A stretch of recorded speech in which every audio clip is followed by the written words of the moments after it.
Malme yoo namni imo deebisee si bilbilu maal goota imoon kun gosamee qaqabame xiqqoo addaan nu baase. Namni viidiyoo koolii imo kana jala fiigana bilbila. Lama sadi na deebifnan biloo fi godhe furna bakka cuf. Imoon tokko ka callisee rikoordii si godhu jira. Imoon ayina ta'e qaba. Imoon tokko kan haaksi jalaa godhamee sagalee kee guutuu xalafamee waan isarra buusu jira. Imoon tokko immoo yooma sitti as bilbilan san atiin agartu viidiyoo koolii kasii waraabu jira. Isin galee imoon aynata hedduutu jira. Imoo yoo itti fayyadamuu dhiiftan yoo akkaataa itti fayyadaman hin beekne yoo itti fayyadamuu dhiiftan imoo maaluma isin fayyada. Yoo akkaataa isatti fayyadamta faayidaa isaa hin beekne ofirraa ittisuu waan hin dandeenye taate viidiyoo koolii sadi. Mucaa wayii maannaan jedhe. Mucayyoon hiriyaatee biyya kana keessatti. Isin hin beektu rafteet asrii raftee jirti. Maal godhe irratti as bilbilee viidiyoo kan kaameraa waraabu jira. Mucayyoo raftee hirriba keessaa kaati guyyaa rafteetini. Mucayyoon hin argine bilbila jalaa kaaftee irra dhaqee jennaan. Ani mucayyoo sanitti illee himne agarra. Wanna kana erga mucaan hime waggaa lama fixee jira. Mucayyoo sanittis dhaqee himne dubbii kan amma isin himaa jira. Isitti illee himuun barbaadu. Akka isin beeytullee barbaadu. Maal isii godha? Isii wajjin odoo haasa'aa jiru irra as bilbilee ka'ee kaameraadhaan waraabbate yuma san. Amal naan jedhe. Warra tibba kana suuraa kee mormarraa kutee suuraa shamarree imo gubbaatti lukool qabattee kaatetii walitti hidhee gadi lakkisee teessuufi gubbaa gad lakkisee maal jettame xiqqoo nu arrabse. Jettanii mormarraa murtanii suuraa intala viidiyoo kooliidhaan banamee fi imo irratti miila ishee ol qabattuuf suuraa kiyya walii fiddanii walii hiitanii gad lakkiftan qoshaashaawwan akka keessaniiti miti. Wasa kan sanyii wasa kaatise. Wasa ka eenyuun illee akka taatan isin beekamu. Warra suuraa san akkas godhu isin beeka. Ani nama akka keessan viidiyoo imo kooliidhaan miila ol qabatu miti isin galee saree gadiitisi. Imoon viidiyoo kooliinuu namaan bilbiloon. Viidiyoo ka abba ni beektan ijoolleen narra bilbiltan. Na kadhattanii barreessaa ooltanii yoo barbaade bilookii isin godhe unkaan viidiyoo kooliidhaan isin wajjaa sa'oo dhiisiti. Tish. Hoolati eeguu biyyaa baate dhiifa manaa godhaa keessaan immoo kuwwan. Hoolaa eeguu fi tagaafa ijaazaa baate miiloo sii qabattee viidiyoo kooliidhaan silaatu san isimarratti taphadha.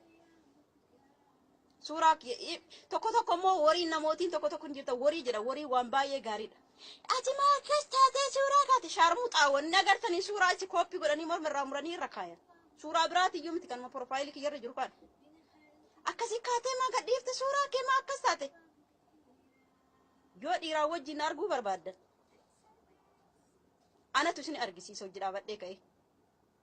Anatu isin argisiisa malee isinii miti kooppii kaastanii suuraa bakka biraatii fiddanii amali jettanii kan maxxansitan as keessatti. Anatu iyyuu yoo isin barbaachise anatu isinii ka'ee dhiiraa wajjin isinii maxxansuudhaa deemu.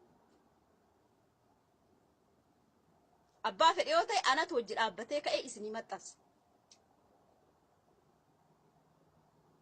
Gadi galeen akka teessanii tunni maqaa nama nyaachuu sooshaal miidiyaa kanarratti ilmaan nama meeqatu iyyuu na caqasa yoo afaan kiyya keessa wanni hin taane baate nama meeqatu iyyuu sagalee kiyya na dhaga.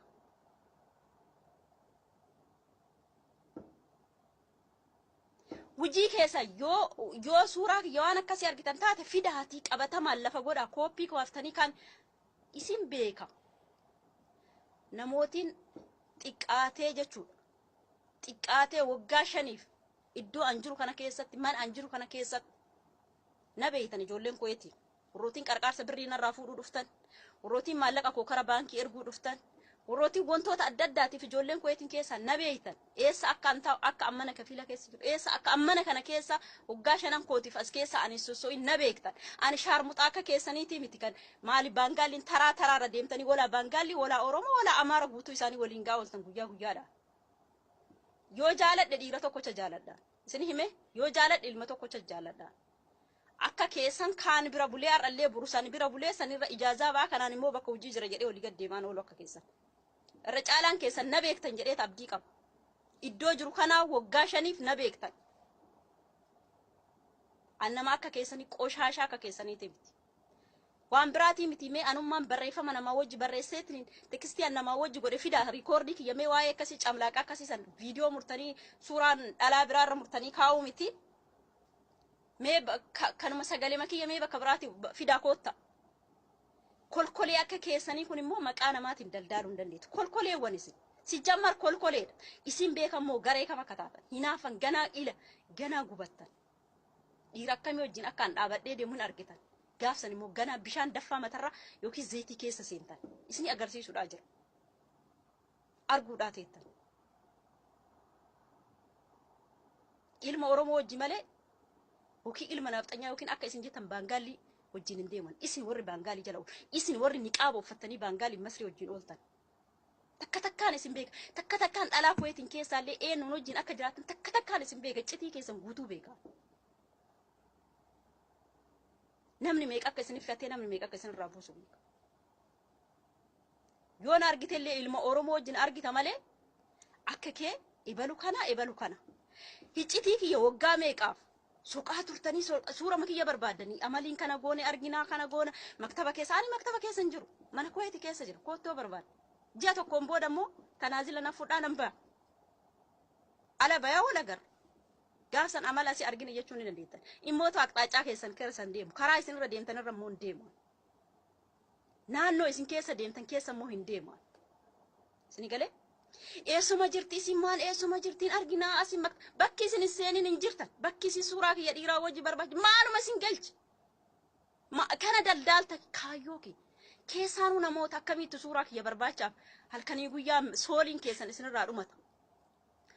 Dhiirti qaamti keessan irraa dhumate odoo dhalaa wajjin garana fiidan. Dhalaan odoo ulfa ofirraa baasan qaamni keessan ofirraa dhumate. Warroota akkasiisantu iyyuu na hordofuu deemu. Uf hordofaa kaayyoo keessan hordofaa. Akka keessan immoo dhiira 5 wajjin nan argan. Akka keessan immoo saba biraa akka jettan wajjin illee nan argitan. Yoon argitan illee yoon arguu barbaadan illee dhiira Oromoo wajjin argitan. Saba koo foon koo wajjin jechuudha. Asuma social media kanarra teettanii hanga feetan dubbii hafarsitanii erga silaa viidiyoo waraabuu eegalee social media kanarra ol ba'e wanti isin hin tahin hin jirtan hin dhabdan. Maktaba mara dhayxanii mabuulaa hin dhayxanii hawallii hin deemtanii jaharaa hin deemtanii bakka hunda amalimmaan eessa jiru. Ani maktaba miti ka dalagee yookiin achi keessa taa'ee wanna biraa hojjadheeti miti birrii maatii kiyya kan ergu fuuraa kiyya.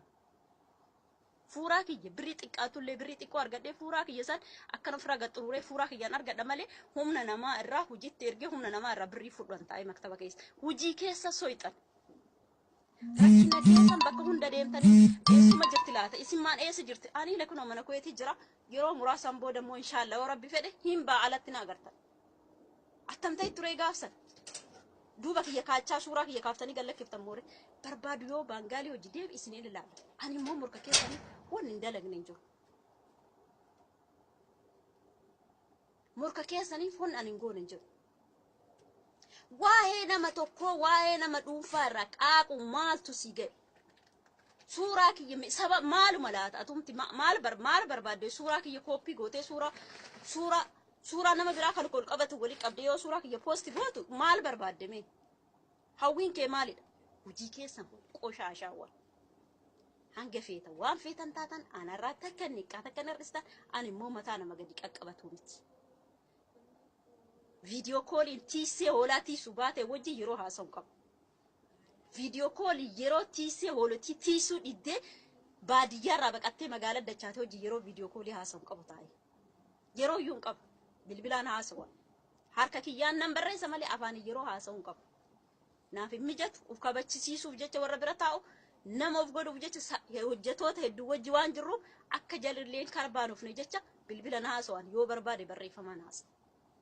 Yeroo asii ol ba'ee abbatuuf mara jedhe buuf anatuuf kabachisiisee bakka jiraatu kana keessa jiraatu isinii miti immoo kana kabajee akka keessan ganama galgala shaanxaa baadhee arra mana kana boru mana sanirra jedhee zooraan oolu'an bakka tokko ta'a. Akka keessa shaanxaa fannifadhee olii gad deemaan oolu. As teettanii eessallee jiraadhu maqaa kiyya warri daldaaluu barbaadan mukni isinitti haa galu. Bakka waan biraa isin jedhu muka ofitti cabsa. Barbaadan gimbaarii keessanii cabsa keessa yaasa. Ani nama tokko jalaa yeroo kamillee gadi jedhu. Gaafa san maaliif ka'ee akka suuraa san arge maaliif viidiyoo isin waraabuu didi isin tuffadhee hinaaffaan keessa yoomillee taanaan duubatti hin deemu. Ani anuma bakka dira sharmuuxa. Maaluma ta'e tulaata odoo gaafa lamaan sadii ala baheen argitan. Maalis liqimsinna laata. Har'a aariidhaan dhufe malee har'allee viidiyoo seenuu fedhii qabaadheeti miti. Yoo suuraa kiyya dhugaadhaan argitee waan akkasii taates kooppii kaastee olii gad ooftu miti footooshooppii keessa seentee wajjin cinqamtee kaan goote seeraan fidii goote. Anuu ka'ee poostisii godha. Maa baangaalii kanarratti hin argin dhaabadhee wajjin ka'ee poostisii godha. Ani sodaadha. Rabbii tokkocha na uume qofa sodaadha. Dhukkuba sodaadha. Saniin ala an nama hin sodaadha. Ka'ee ila baangaalii makaraa deemu harkaan qabee yoo nama na kaasu argina kaasaa jedhee ana poostisii godha. Maa canqamtan? Maaltu sin dhiphise? Waa'ee kiyya maaltu sin dhiphise? Ilmaan saree. Wannuma koo maalumatu isin dhukkuba isin fideme.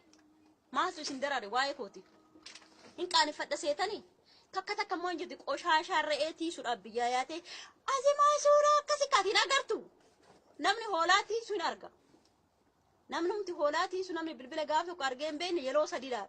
Isin warri ruuza nyaattan as keessatti yeroo sadi waa laalu.